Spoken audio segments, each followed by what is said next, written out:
Papa take control. I love his fellow, he is more than able, Lord. Because my daddy did for me throne. Observe my life, oh, see the way he alive.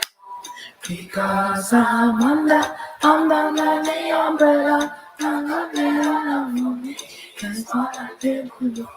Because I'm under his umbrella. My God, they run up for me. He's more than able. He is more than able. Because I am under his umbrella, the God I serve is more than able. So, hello, everybody. I am back again for another session this afternoon. Thank you very much for joining me. Even if you are going to catch the replay, I thank you. Hopefully, it will make an impact in your life. Please share. I'd like you to please share with anyone that you think that would benefit from this session this afternoon. So, let me do the same as I've implored you to share. I'm going to share on my own page as well. And I encourage you to do the same so that this can be a blessing to others. This afternoon, I'm here to talk to you about the power of thoughts, because this is something I have been reflecting on in the last week. And I think that it is good for me to share my findings, share my reflections on what sharing, on what the power of thought is for me. So thank you very much. And yeah, I'm still sharing. Just one moment. Oh, Jesus.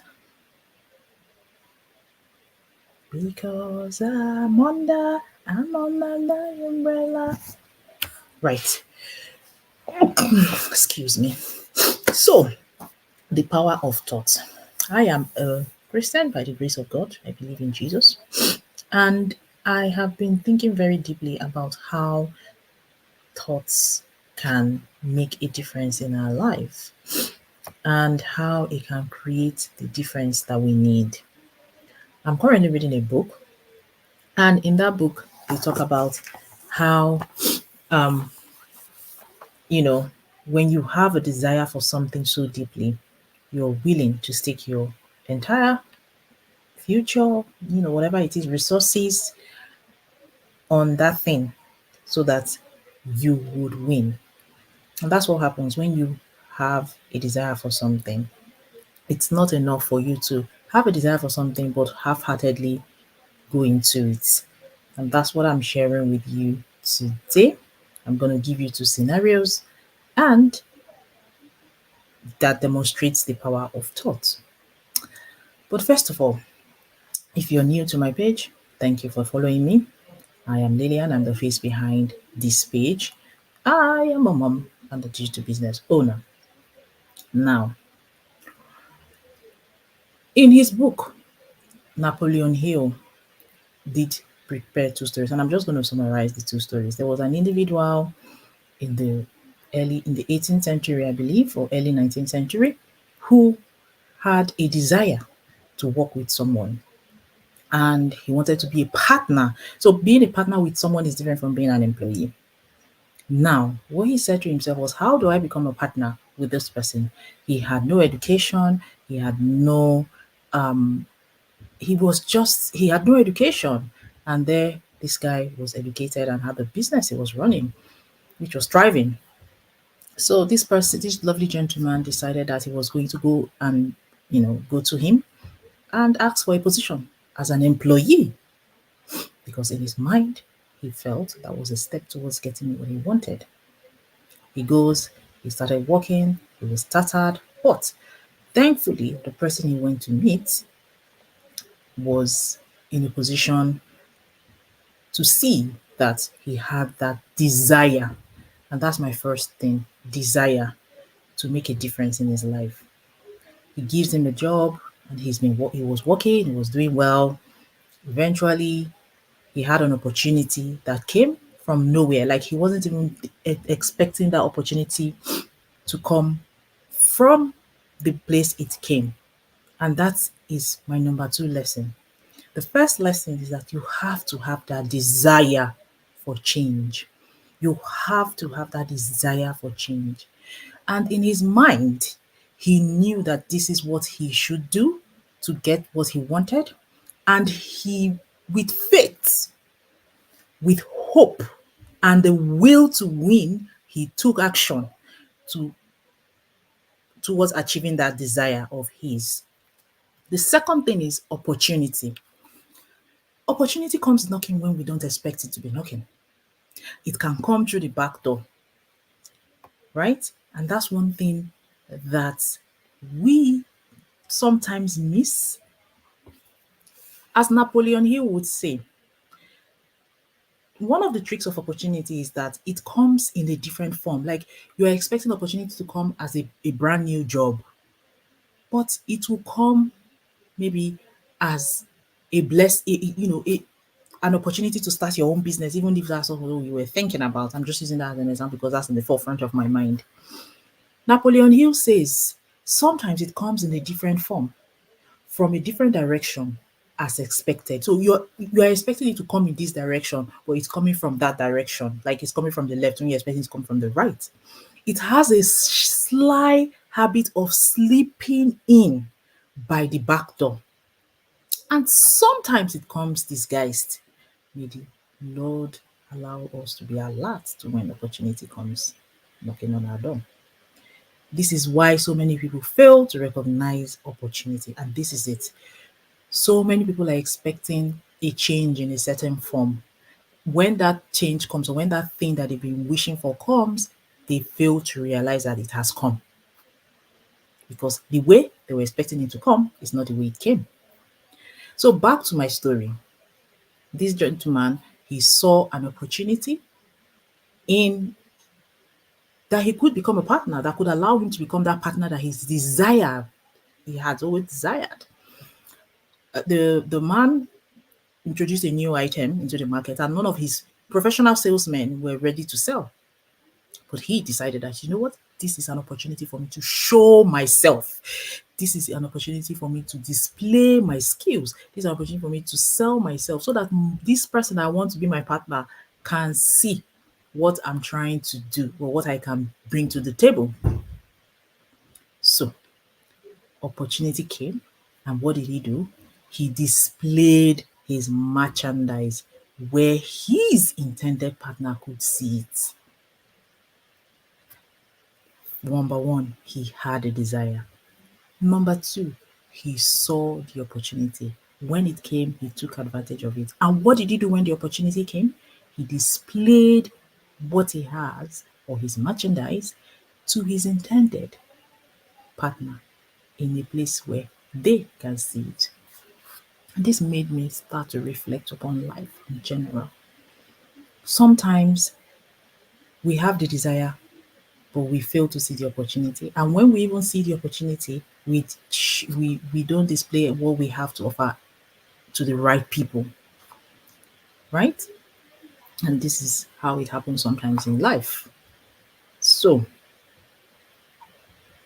now, when he did that, he was able to make a sale that surpassed the sales of everybody in that organization in their time. Like it was phenomenal. That broke like that was what brought him into the limelight. I'll give you another instance. Someone also saw in the same story, a different story about a different person. So this is an example of someone that had the desire. So desire is one thing, finding the opportunity and knowing the opportunity when it comes is another thing, and then displaying your skill set, displaying your merchandise, displaying your what you have to that intended. For example, is another thing. And all of this is all the power of thought. You have to have that desire. You have to have the faith. You need to take that initiative and have the will to win. And that is the three things that you need to win in life. That was a revelation for me. It was indeed a revelation for me. In summary, change starts from the mind. Making the difference starts from the mind, from what you think, from how you think it. In another story, slightly different, this person saw an opportunity as well. He was okay. He went ahead. He tried to take advantage of the opportunity. But do you know what happened? He was just 3 feet from gold. 3 feet away. Like it felt like he was digging gold, and the machine he thought he hired was scooping the soil to bring out the gold, and they couldn't bring out any more gold. And in his mind, he was like, oh my god, that's it. It's all gone. It's not a good venture. So the person he hired the machinery from, he returned it back to them. That person had the presence of mind to be like, okay, if there was gold just 3 feet away before now, what is it? Why is it? How come there is no more gold? Perhaps if I dig more around the area, I'm sure I'll be able to find more. So what this guy did was he then employed an expert to come in and have a look. The person looked and said, oh, just 3 feet away from where this person stopped, there's gold. And that's how that person became rich. He succeeded in mining gold and becoming a major gold distributor in the 18th century.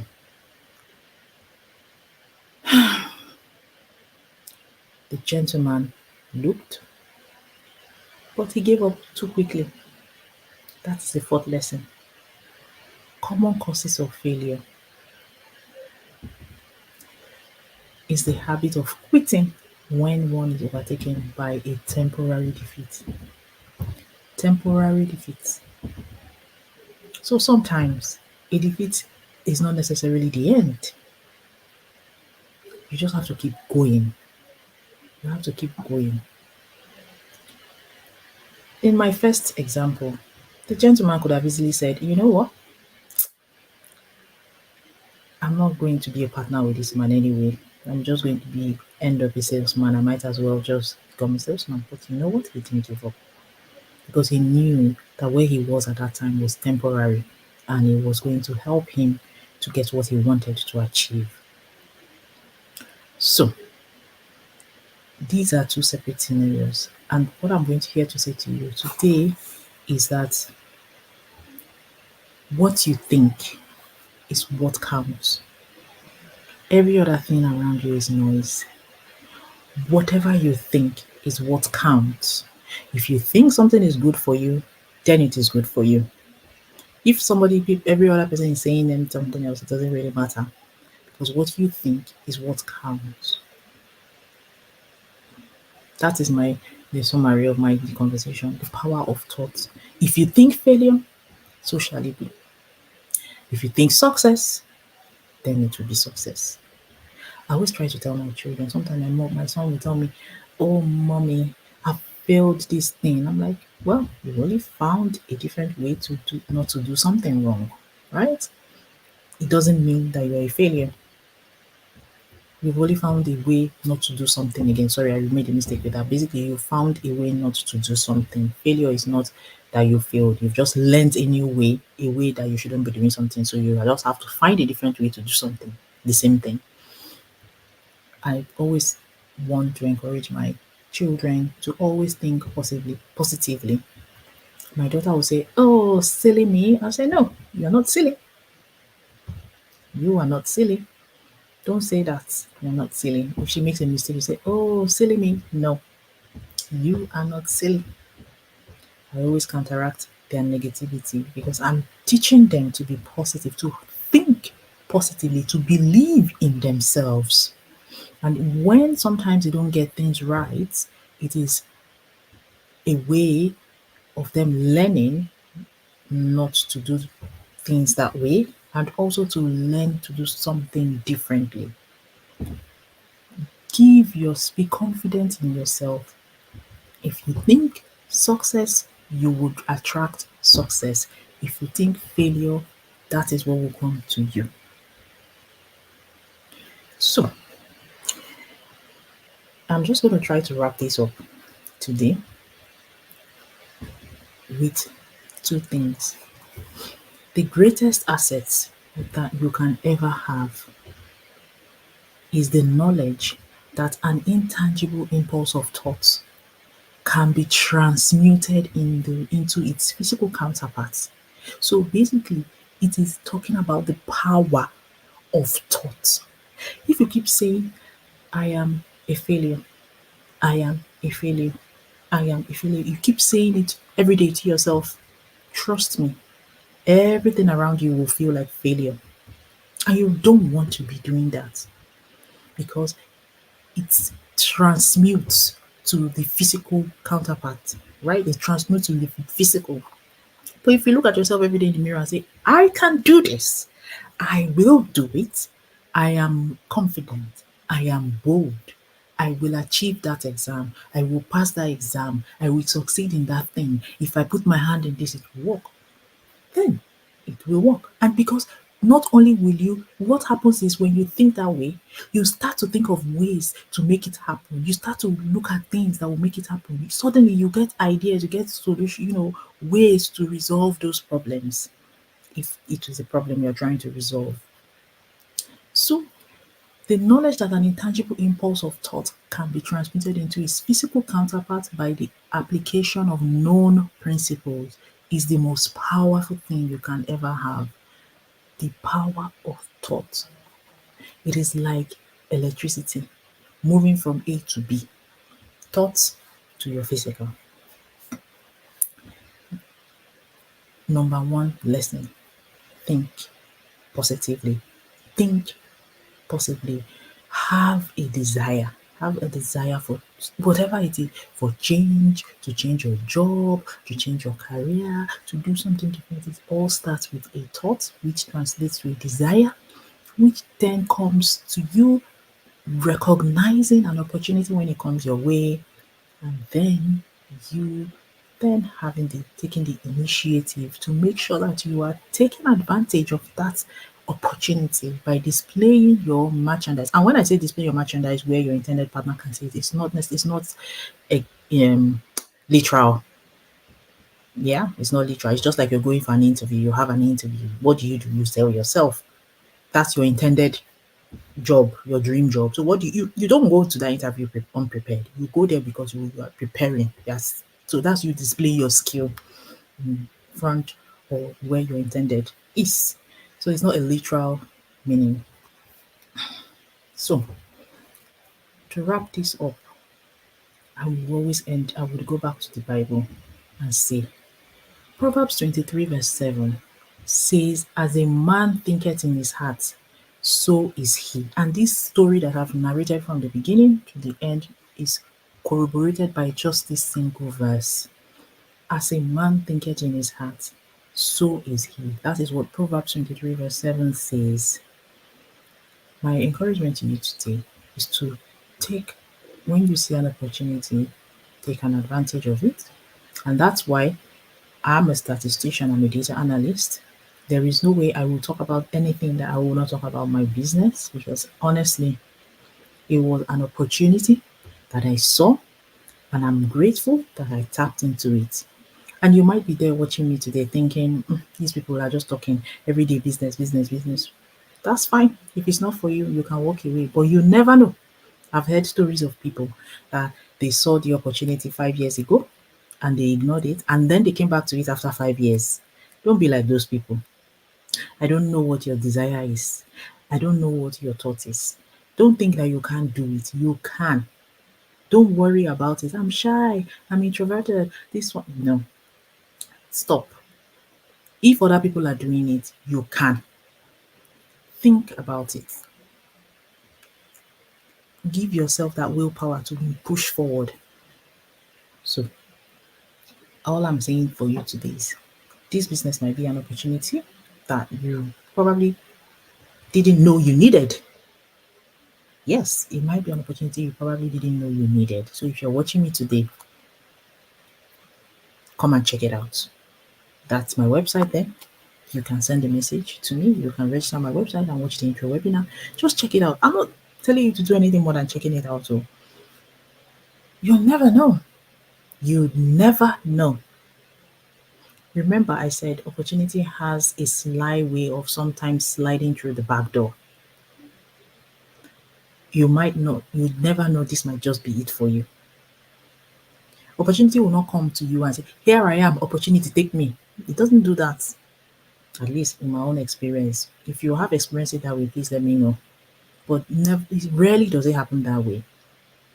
So, my encouragement to you today is just come in and have a look about what we do and see. It might just be what you are after. It might just be the opportunity slipping through the back door, knocking itself, and you are not opening up because you didn't realize it's an opportunity.